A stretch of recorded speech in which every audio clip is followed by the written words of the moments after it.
ಈ ವಿಡಿಯೋಲಿ ನಾನು ನಿಮಗೆ ಬಿಟ್ಕಾಯಿನ್ ಯಾವ ಥರ ಕ್ರಿಯೇಟ್ ಮಾಡೋದು ಅಂತ ತೋರಿಸ್ತೀನಿ. ಇದು ಬಿಟ್ಕಾಯಿನ್ ವಾಲೆಟ್ನ ಯಾವ ಥರ ಡೌನ್ಲೋಡ್ ಮಾಡೋದು ಅಂತ ತೋರಿಸ್ತೀನಿ. ಅದಕ್ಕಿಂತ ಮುಂಚೆ ಅಪ್ಲಿಕೇಶನಲ್ಲಿ ಡಿಫಾಲ್ಟ್ ಆಗಿ ಟೈಲ್ಸ್ ವೈಸ್ ಎಲ್ಲ ಕೊಟ್ಟಿರ್ತಾರೆ ನೋಡಿ, ಇಲ್ಲಿ ಎಲೆಕ್ಟ್ರಾನ್ ಬಿಟ್ಕಾಯಿನ್ ವಾಲೆಟ್ ಅಂತ. ಇದನ್ನಾದರೂ ಯೂಸ್ ಮಾಡ್ಬೋದು, ಬಟ್ ಯೂಸ್ ಮಾಡ್ಬೋದು. ಇದನ್ನು ಯಾಕೆ ಯೂಸ್ ಮಾಡಬಾರ್ದು ಅಂದರೆ ಇದನ್ನು ಅಪ್ಡೇಟ್ ಮಾಡಿರಲ್ಲ ಅವರು. ಅಪ್ಡೇಟ್ ನಾವು ಮಾಡ್ಕೊಳಲ್ವಲ್ಲ, ಒಂದ್ಸರಿ ಇನ್ಸ್ಟಾಲ್ ಮಾಡಿದ್ರೆ ಒಂದೊಂದ್ಸರಿ ಅಪ್ಡೇಟ್ ಆಗಲ್ಲ. ಎಷ್ಟೊಂದು ಪ್ರಾಬ್ಲಮ್ಸ್ ಇರ್ತಾವೆ, ಬಗ್ಸ್ ಇರ್ತಾವಲ್ಲ, ಕ್ಲಿಯರ್ ಒಂದೊಂದ್ಸರಿ ಫಿಕ್ಸ್ ಮಾಡ್ತಾರೆ, ಫಿಕ್ಸ್ ಮಾಡಲ್ಲ. ಅದಕ್ಕೆ ಸಪ್ರೇಟ್ ನಾವು ಡೌನ್ಲೋಡ್ ಮಾಡ್ಕೊಳ್ಳೋಣ, ಅವಾಗ ಯಾವುದೇ ಪ್ರಾಬ್ಲಮ್ಸ್ ಅನ್ನೋವಿರಲ್ಲ.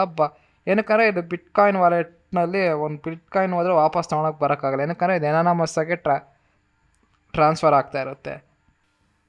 ಲೇಟೆಸ್ಟ್ ವರ್ಷನ್ನು ಎಲೆಕ್ಟ್ರಾನ್ ವಾಲೆಟ್ ಯಾವ ಥರ ಡೌನ್ಲೋಡ್ ಮಾಡೋದು ಅಂತ ನೋಡೋಣ. electron.org ಅಂತ ಒಂದು ವೆಬ್ಸೈಟ್ ಇದೆ, ಅದಕ್ಕೆ ಹೋಗಿ ಡೌನ್ಲೋಡ್ ಅಂತ ಹೊಡೀರಿ. ಲಿನೆಕ್ಸ್ ಅಂತ ಇದೆಲ್ಲ ಆ್ಯಪ್ ಇಮೇಜ್ ಅಂತ ಅದ್ರ ಮೇಲೆ ಕ್ಲಿಕ್ ಮಾಡಿ ಸೇವ್ ಫೈಲ್ ಅಂತ ಕೊಡುತ್ತೆ. ಸೇವ್ ಫೈಲ್ ಅಂತ ಹೊಡೀರಿ. ಟಾರ್ ಬ್ರೌಸರಲ್ಲಿ ಅದು ಸೇವ್ ಆಗುತ್ತೆ, ಸೇವ್ ಅಂತ ಹೊಡೀರಿ. ಪಕ್ಕದಲ್ಲಿ ಸಿಗ್ನೇಚರ್ ಅಂತ ಇರುತ್ತಲ್ಲ ಅದನ್ನು ಡೌನ್ಲೋಡ್ ಮಾಡ್ಕೊಳ್ಳಿ. ಸೇವ್ ಆಸ್ ಲಿಂಕ್ ಅಂತ ಹೊಡೀರಿ. ನೋಡಿಸ್ತೀನಿ ನೋಡಿ, ಸೇವ್ ಆಸ್ ಎ ಲಿಂಕ್. ಅದನ್ನು ಟಾರ್ ಬ್ರೌಸರಲ್ಲಿ ಸೇವ್ ಮಾಡ್ಕೊಳ್ಳಿ. ಇದರದ್ದು ಡಿಸ್ಕ್ರಿಪ್ಷನಲ್ಲಿ ವೆಬ್ಸೈಟ್ದು ಲಿಂಕ್ ಕೊಟ್ಟಿರ್ತೀನಿ. ಹಾಗೆ ಪಬ್ಲಿಕ್ ಕೀ ಅಂತ ಇರುತ್ತೆ, ಇದನ್ನು ಡೌನ್ಲೋಡ್ ಮಾಡ್ಕೊಳ್ಳಿ. ಸೇವ್ ಆಸ್ ಲಿಂಕ್ ಅಂತ ಯಾಕೆ ಇದು ಮಾಡ್ಕೊಬೇಕು ಅಂತ ನಾನು ಇವಾಗ ಹೇಳ್ತೀನಿ.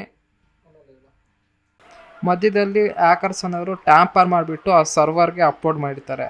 ಅದಕ್ಕೋಸ್ಕರ ನಾವು ಪಬ್ಲಿಕ್ ಕೀನು ಮತ್ತು ಸಿಗ್ನೇಚರ್ ಅನ್ನೋದನ್ನು ಯೂಸ್ ಮಾಡ್ಕೊತೀವಿ. ಅದು ಒರಿಜಿನಲ್ಲೋ ಅಲ್ಲೋ ಅಂತ ಫೈಲು. ಇವಾಗ ಡೌನ್ಲೋಡ್ ಮಾಡಿರೋ ಹತ್ರಕ್ಕೆ ಹೋಗೋಣ. ಟಾರ್ ಬ್ರೌಸರ್ ನೋಡೋಣ. ಇವು 3 ಫೈಲು, ಇದು ಎಕ್ಸಿಕ್ಯೂಟಬಲ್ ಫೈಲು, ಇದು ಸಿಗ್ನೇಚರು. ಇನ್ನು ಅದ್ರ ಪಕ್ಕದ ಬಂದುಬಿಟ್ಟು ಇದು ಸೇಮ್ ಇರಬೇಕು. ಇದರಲ್ಲಿ ಏನಿದು ಹಂಗೆ ಇದು ನೋಡಿ, ಡಾಟ್ ಎಕ್ಸ್ಟೆನ್ಷನ್ ಇರುತ್ತೆ, ಇದಕ್ಕೆ ಎಕ್ಸ್ಟೆನ್ಷನ್ ಇರೋಲ್ಲ ಅಷ್ಟೇ. ಇದು ಸಿಗ್ನೇಚರು, ಪಬ್ಲಿಕ್ ಕೀ. ಇದು ಸಿಗ್ನೇಚರ್, ಜಸ್ಟ್ ಪಬ್ಲಿಕ್ ಕೀ ಅಷ್ಟೇ. ಬಿಟ್ಕಾಯಿನ್ನ ವಾಲೆಟ್ನ ಇನ್ಸ್ಟಾಲ್ ಮಾಡೋಕ್ಕಿಂತ ಮುಂಚೆ ಅದನ್ನ ವೆರಿಫೈ ಮಾಡಬೇಕು. ಅದು ವೆರಿಫೈ ಮಾಡಬೇಕಂದ್ರೆ ನಾವು ಡೆವಲಪರಿಂದ ಪಬ್ಲಿಕ್ ಕೀಯನ್ನು ಡೌನ್ಲೋಡ್ ಮಾಡಿದ್ದೀವಿ, ಅದರಿಂದ ನಾನು ವೆರಿಫೈ ಮಾಡೋಣ. ಅದು ಯಾವ ಥರ ಅಂತ ಇವಾಗ ನಿಮ್ಗೆ ತೋರಿಸ್ತೀನಿ. ಅಪ್ಲಿಕೇಶನ್ಗೆ ಹೋಗಿ ಲಾಸ್ಟ್ ಆಪ್ಷನ್ಗೆ ಹೋಗಿ ಯುಟಿಲ್ಸ್ ಅನ್ನೋದಕ್ಕೆ, ಅದಕ್ಕೆ ಹೋಗ್ಬಿಟ್ಟು ಪಾಸ್ವರ್ಡ್ಸ್ ಆ್ಯಂಡ್ ಕೀ ಅಂತಿದೆಲ್ಲ ಅದನ್ನು ಪ್ರೆಸ್ ಮಾಡಿ ಫೈಲ್ಸ್ಗೆ ಹೋಗ್ಬಿಟ್ಟು ಇಂಪೋರ್ಟ್ ಮಾಡ್ಕೊಳ್ಳಿ. ನಾವು ಪಬ್ಲಿಕ್ ಕೀಯನ್ನು ಡೌನ್ಲೋಡ್ ಮಾಡಿದ್ವಲ್ಲ ಅದು ಟಾರ್ ಬ್ರೌಸರಲ್ಲಿ ಸೇವ್ ಮಾಡಿದ್ವಿ, ನೆನಪಿದ. ಟಾರ್ ಬ್ರೌಸರಲ್ಲಿ ಹೋಗ್ಬಿಟ್ಟು thomas.arcs ಅಂತ ಇದೆಲ್ಲ ಅದನ್ನು ಓಪನ್ ಅಂತ ಹೊಡೀರಿ. ಓಕೆ, ಅದೇ ಒಂದ್ಸರಿ ವೆರಿಫೈ ಮಾಡ್ಕೊಳ್ಳಿ. ಇಂಪೋರ್ಟ್ ಅಂತ ಮಾಡಿ, ಇಂಪೋರ್ಟ್ ಆಗುತ್ತೆ. PGP ಕೀಸ್ ಅಂತ ಇದೆಲ್ಲ ಆಪ್ಷನ್ಗೆ ಹೋಗಿ ಆಪ್ಷನ್ ಕೆಳಗಡೆ ಸೆಲೆಕ್ಟ್ ಮಾಡಿ ಥಾಮಸ್ ಆ ಕೀ ಅನ್ನೋದು ಬಂದಿದ್ದಲ್ಲ ನೋಡೋಣ. ಬಂದಿದೆ ಥಾಮಸ್ ಅನ್ನೋದು. ಓಕೆ, ಇವಾಗ ಅದನ್ನು ಕ್ಲೋಸ್ ಮಾಡ್ಕೊಳ್ಳೋಣ ವಿಂಡೋನ. ಇವಾಗ ವೆರಿಫೈ ಮಾಡೋಣ. ಅದು ವ್ಯಾಲಿಡ್ ಅಂತ ಬಂದರೆ ಒರಿಜಿನಲ್ ಅಂತ, ಇನ್ವ್ಯಾಲಿಡ್ ಬಂದರೆ ಡೂಪ್ಲಿಕೇಟ್ ಅಂತ. ಓಕೆ, ಹೊಡಿತಾ ಇದ್ದೀನಿ. ಓಪನ್ ಇಸ್ ವೆರಿಫೈಡ್ ಅಂತ ಸಿಗ್ನೇಚರ್ ಅಂತ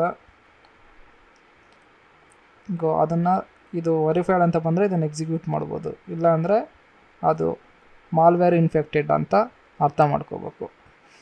ಓಕೆ, ವ್ಯಾಲಿಡ್ ಅಂತ ಬಂದಿದೆ. ಸಿಗ್ನೇಚರ್ ಬೈ ಥಾಮಸ್ ಅಂತ ಡೆವಲಪರ್ ಹೆಸರು ತೋರಿಸ್ತಾ ಇದೆ. ಇದನ್ನು ನಾವು ಬೇಕಂದರೆ ಇವಾಗ ರೀಇನ್ಸ್ಟಾಲ್ ಮಾಡ್ಕೋಬೋದು. ಇವಾಗ ಯಾವ ಥರ ಇನ್ಸ್ಟಾಲ್ ಮಾಡೋದು ಬಿಟ್ಕಾಯಿನ್ ವಾಲೆಟ್ನ ಅಂತ ನೋಡಿಸ್ತೀನಿ.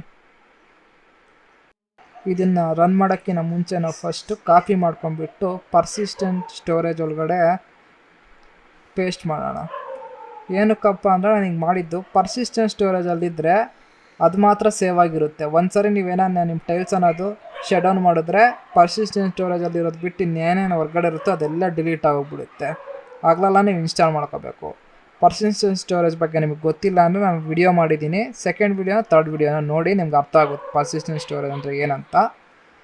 ಓಕೆ, ಇವಾಗ ಇದನ್ನು ರನ್ ಮಾಡೋಕ್ಕಿಂತ ಮುಂಚೆ ನಾನು ಇದಕ್ಕೆ ಪರ್ಸಿಸ್ಟೆಂಟ್ ಸ್ಟೋರೇಜ್ ಅನ್ನೋದು ಪರ್ಮಿಷನ್ ಕೊಟ್ಟಿದ್ನೋ ಅಂತ ಚೆಕ್ ಮಾಡ್ಕೊಳೋದು ಯಾವುದಂದ್ರೆ ಅಪ್ಲಿಕೇಶನ್ಗೆ ಹೋಗ್ಬಿಟ್ಟು ಟೈಲ್ಸ್ಗೆ ಹೋಗ್ಬಿಟ್ಟು ಕಾನ್ಫಿಗರೇಷನ್ ಪರ್ಸಿಸ್ಟೆನ್ಸ್ ಅಂತ ಇರುತ್ತೆ, ಅದನ್ನು ಕ್ಲಿಕ್ ಮಾಡಿ.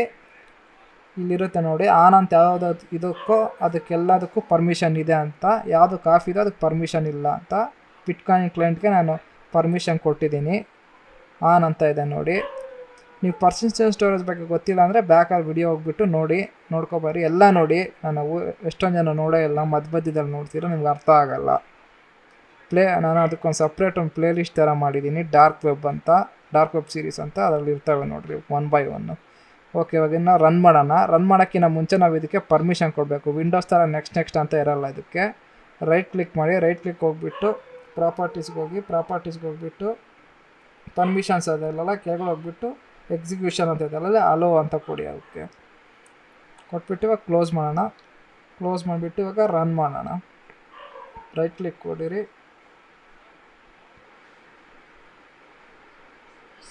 ಈಗ ಅಪ್ಲಿಕೇಶನ್ ಏನೋ ರನ್ ಆಯಿತು. ವಾಲೆಟ್ನ ಯಾವ ಥರ ಕ್ರಿಯೇಟ್ ಮಾಡ್ಕೊಳೋದು, ನಿಮ್ಮ ನೇಮ್ ಕೊಟ್ಕೊಳೋದು ಯಾವ ಥರ ಅಂತ ನೆಕ್ಸ್ಟ್ ವಿಡಿಯೋಲ್ಲಿ ಹೇಳ್ತೀನಿ. ನಿಮ್ಗೇನಾದರೂ ಇಷ್ಟ ಆದರೆ ಲೈಕ್ ಮಾಡಿ, ಶೇರ್ ಮಾಡಿ, ಸಬ್ಸ್ಕ್ರೈಬ್ ಮಾಡೋದು ಮಾತ್ರ ಮರಿಲೇಬೇಡ್ರಿ. ನಿಮ್ಗೆ ಯಾವುದೇ ಥರ ಡೌಟ್ಸ್ ಇದ್ದರೆ ನಮ್ಮ ಇನ್ಸ್ಟಾಗ್ರಾಮಲ್ಲಿ ಮೆಸೇಜ್ ಮಾಡಿ, ನಾನು ಪಕ್ಕಾ ರಿಪ್ಲೈ ಮಾಡ್ತೀನಿ.